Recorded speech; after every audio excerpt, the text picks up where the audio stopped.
Designers, renovators, and the hosts of Masters of Flip. But did you know they were also recording artists, and now they've written a book celebrating home and family, which is what they're all about. Please welcome Kortney and Dave Wilson. The Wilsons. I love when you guys come and visit us because you always bring just a bundle of happiness and joy, and I don't know how you're so happy and joyful when you're so busy. It's you. You're just contagious. Is that what it is? That's what it is, yeah. You're contagious. Now, that's in a good way. Oh, no, in a good way. In a good way. Now, Live Happy, you know, when I found out about this book, and you know, we've been messaging each other, yes. I thought, okay, so we're going to have a decor book, and it's going to be awesome. And then I opened it up, and I thought, oh, these guys did it right. I'm so glad you think did that. It right. It's very conversational. It has funny script from each of you in the way that you are in real life. It's exactly that. Like, when we were first talking about a book, we didn't really want to do a house flipping book because you guys have already seen us flipping houses. Totally. And you see the horrors. We don't need to talk about it. You'd have 10 chapters on budgets. Of which he doesn't read. I'd read that book. So for us, we wanted this to be inspirational, not necessarily aspirational. I love aspirational, but I love looking at pictures of things that's like, hey, sucker, you're never going to do this. But this, we wanted people to actually have a glimpse into our life and what works for us. So. It all ties together, though, because when you think about decor, you do think about things like decluttering and being neat. And so you've got tips for doing that, but in a way that is very family-oriented. And I'm going to start with this tip about the kids' artwork. Yes. You have 3 kids. That's a lot of art, and I'm going to keep using the finger quotes because we know what we're talking about here. All of that art coming into the house. You can't keep it all. No, especially like in the beginning of the years where you know, Lennox would hold something up. We're like, oh my gosh, what a pretty dog. And she's like, it's you, Mommy. I'm like, oh, I mean, I look so great. So it's like, we really, I am a decluttering fool. If something comes into the house, it goes out of the house. Yeah. So I often found myself just like putting it on a board and throwing it out. And then the kids were kind of like, my art is in the garbage can or in the recycling bin. That's when Dad comes in and go, I'm so sorry. But your mom, she's a little crazy. So what I started doing is putting it on the board for like a week, 2, maybe even a month, taking a picture all like one day. I would just, one morning I'd take 30 minutes, take a picture of hundreds of pieces of art, and then upload it to a book. Guys, look at these books. So I have books. With all the kids' art in it. From a bunch of years of their... Crappy artwork. Crappy artwork, guys! Yay! To the crappy artwork! But you know what? The kids are going to look back on this stuff, and it's all going to be cataloged, and they're going to have a great time all together looking through their crappy artwork. Absolutely, and our 14-year-old even now is looking back. Like, they're looking back now at the art that they created at 2, 3, 4, and pictures of them holding it and so proud, and they're like, oh my gosh, are you kidding me? Here's what you don't understand, though. What's going to happen is we're going to do this for another 5 years, and then Kortney's going to have to declutter these books, and then take a picture of the books and put those in a book. Not true. That might happen too. You know, it's funny because you guys have a lot of banter and back and forth going, but really and truly, Davey here is a big, soft teddy bear. You were very romantic, Dave. Soft. No, I don't mean it that way. You're very romantic, and we read a little bit about it in the book, and I know a little bit about this just through meeting you here on the show. But can we talk a little bit about your vow renewals? Yes. Yes. We, after we got married, we thought it was a shame that you only got married once. Well, I mean, if you're married to the same person, you only get married once. So we've decided to renew our vows every few years. And so we've actually been married 4 times. And wow. And we're due really. For a divorce. For a divorce. Or a vow renewal. One or the other. Time to start from scratch. Yeah, but he also is a great, you know, he can also make a great apology too. See, this is an important life lesson. Yeah, and I would like to say there are many adults that have still not learned how to do that. They haven't. And men, I swear, there are lots of things I could pick on you for today, but I'm not. It's a short show. Yeah. Because he can make a darn good apology. And sometimes he'll show up with like a cake and it'll just say, I'm sorry. It doesn't matter how angry I am. If he's holding it and with puppy dog eyes, I'm like, okay, whatever. But there's one thing that you do, and it can backfire. Okay, I'll tell you. Okay. This is a great idea for any guy, but you have to be careful. If you take lipstick and put a big heart on a mirror in your wife's bathroom and put, I'm sorry, I love you, just don't make the mistake I have done and use the Wilma Blueberry or whatever her name was. No, I'm not going to say the brand, but the $40 lipstick. You know, the one that you just bought? Really expensive lipstick. So one day I went it. up and it was this pretty like orangey red, and I was like, oh my God, that's so sweet. Did you use that one? He's like, oh my gosh, I didn't know. And it was just like a jumbled mess in my thing. It's like stubbed out. Yeah. But oh my God. Anyway. You still got a couple of uses out of it. Exactly. But he still said sorry. Yeah. That's right. So that made it, we talk about it a bit all better. that Say it again.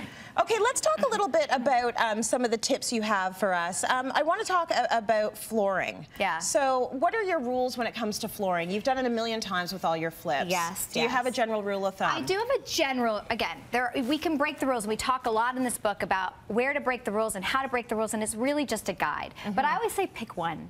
Pick one and go throughout and get your kicks out of the actual design, the accents, the installation, the way it's... the installation walls, whatever it is. And this, of course, does not apply to the bathrooms. The bathrooms are a totally different deal with tile. But especially when we flip, we feel like it's a nice, clean line straight through the house by having especially hardwood flooring. But pick one and go all the way through. Okay, I like that. The other thing that you did, which I thought was quite genius, and I saw this in the book, is that a lot of us have a weird space at the top of our landing. The stairs have a bit of a landing. Yes. You guys made this very intentional, and what did you do with it? It's a space for the kids. It turned into a nook. Yes. And that wasn't my idea, and I went all in trusting Kortney on this one. But she turned it into this little quiet area where the kids could...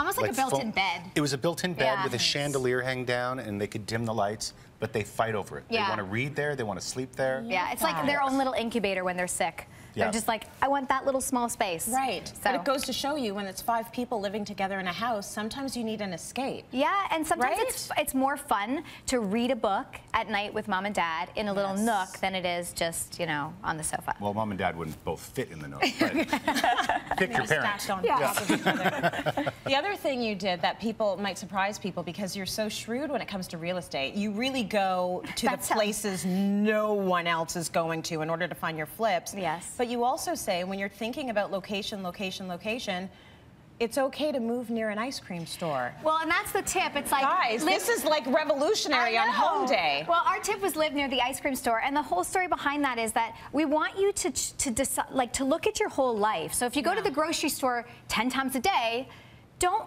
move 30 minutes away from a grocery store, you know, in the country, because that's going to be important to your lifestyle. For us, we love walking to coffee shops and ice cream stores with our kids, especially in the summer. It's one of our favorite Friday night hangs. So we moved near the ice cream store. And that's okay, because that's okay. That's a fortune. It needs to be functional for your life. That's right. Right? It needs to be functional for your life and your happiness. I know we mentioned proposals, but there is something that you actually made into a song, and I really do want to get. Don't we want to hear them sing a little bit? Oh God. Oh. You're not gonna hear me sing, so So there was a bit of a surprise, and this was a Vow Renewal surprise, and it ended in a bit of a song. You guys were performing. Why don't you tell us the story, Dave? Okay, we were doing a show in... Manitoulin Island. Manitoulin Island. Nice. And it was a festival, and Kortney didn't know this, but I had written a song called Marry Me Again. Yes. And I had a friend's band that was going to be working with us play it and surprise her. So we were doing our set on stage, and then the MC came up right in the middle of a song and said, Dave stop. has a surprise. Dave has a surprise, and you could just, Kortney was mortified. Because like, when she thinks I have a surprise, it could be really bad too. So she sat in a chair, and then the band played this song. Yeah. And everyone after just loved it, and so we recorded it and we released it. Amazing. Yeah. It was like Offset and Cardi, So but you're back in gonna the sing day. it to me now? On the Do you sing really us want- a little bit. Just a little. Sing me a little bit. Just give us a little Okay. taste. Okay. Will you marry me again? Do it all over. Call a few close friends and find some little white church. Will you say I do again? Do you still believe in us? Together till the end. Will you marry me? Will you marry me again? Yes! And you made it sound. I'll think about it. And he makes it sound like he can't pull that out. I was hoping she was going to come in with the harmony line at the end and really make it sound amazing. Right. She's like, no, just keep singing. Just keep doing it. Please. Yeah, and the answer is? Well, I'll think about it. Yeah. This is what I love about these two. Joined by the one and only Kortney and Dave Wilson. Love talking with these two, especially because you're balancing so much in your lives. Anyone who's at home with kids, regardless of what age, you've done the checklist, probably. Yes. So that they know what they need to do on a daily basis, and you don't have to go through it every day. Yes. You've done this with your kids. It's executive. We still have to go through it every day. Yeah, we still have to go through it every day. But like, it's a good way to teach executive function too to them, because I use a checklist. I wouldn't get through my day. He does not use a checklist. We'll table that argument for another time. But yeah, so we actually, when the kids were little, we would actually have like a playlist in the morning, and so and it was the same every morning. So they knew when like we got to like ABC, Jackson's ABC, that it was like ready to get their school bags, and when we got to Highway to Hell, it was like, let's get out the door, you know. So whatever it is, but now the checklists have evolved. So Lennox has one because she actually is homeschooled, so she has one that's very specific to her. Right. The boys, who one of them is in high school, is like, oh, this is lame. So we changed it recently. Okay. We have a checklist for all the crap that they leave all around the house and what I'm going to charge them for each item that they leave in the morning. So like a dirty pair of underwear, $3. Clean clothes on the dresser that we've folded and put on their dresser that they just refuse to put in the drawers. Yes. $2 an item. I owe her $6,000. And I have no underwear. When he's commando right now. But I'll tell you what, when they have to fork over their own money, and last week Jen had to fork over $18. Ooh. And actually that was 3 weeks ago. That's good. It worked. That's and so Sally, it was amazing. $12. Yeah. It's fun going to lunch on your kids. Right? You know? Who's taking notes on that one? I need to do that. And it's a very funny framed letter in their room. So it's like basically you've been warned. Yes. And so do you walk around with like a little visor and a cigar and like a fanny pack and a calculator? That's just a Tuesday. You know what I actually do? As soon as they leave, now I don't want to argue with them in the morning. So as soon as they leave, I go upstairs and I take a video and I send it to both of them. I was like, $3, $5, $2, and they get it. So as soon as they're walking into their class, they know how much they owe me. You know what? Put it there. Yeah. That's the kind of landlord I want to be. Rich. I love house flipping. Right? Forget that. Some of the rules that we've seen time and time again when it comes to your decor is don't put your bed in front of windows.